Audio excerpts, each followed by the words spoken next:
Just a quick update here to take a look at the Hyundai update for their nav and audio systems on Hyundai products.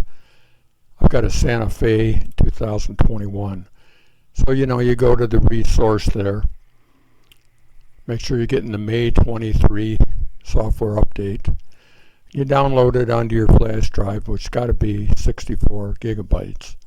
Took me about 2 hours to download that to my PC. But meanwhile, look how your current radio looks and your current Android Auto or your Apple CarPlay. If you use either one of those, you'll see that you have a real tiny screen here. And you cannot get rid of that other screen on the right side. Anyhow, here we're plugging in our new update.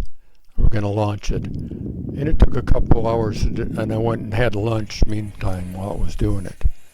Here's the new screen, which I guess is the same. Seems a little brighter, or maybe that's just because my camera made it seem brighter.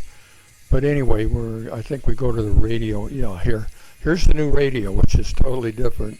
No more old vacuum tubes. So it comes with no station, but it's playing a FM station. And it's real easy to add stations. Too easy almost. So then you can jump ahead and find your different stations here. And every time you find one, of course, you just tap on the add a station. This is not going to be a review of the whole new radio system, because there's some other tabs there that I haven't even looked at yet, but this seems to be pretty nice. It seems to add the stations very easily. And then it also, and of course it still works on your steering wheel controls and so on, and your audio dials. And then after you add a couple stations and so on, they're easy to change.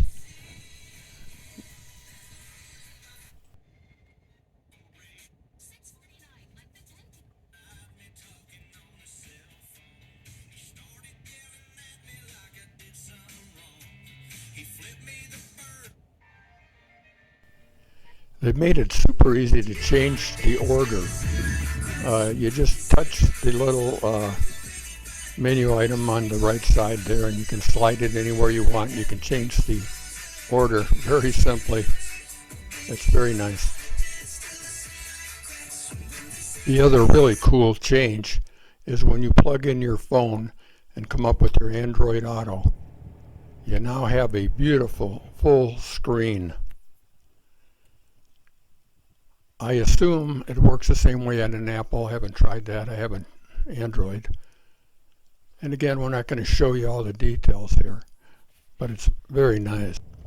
And we'll close this video with a really important detail here. If you don't get the full screen on your phone or off your phone, you go to this device connections under setup, go down to the bottom where you see phone projection settings.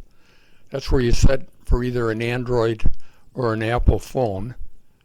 We're set for Apple, and then you turn off use split screen. You got to turn that off to get the full screen.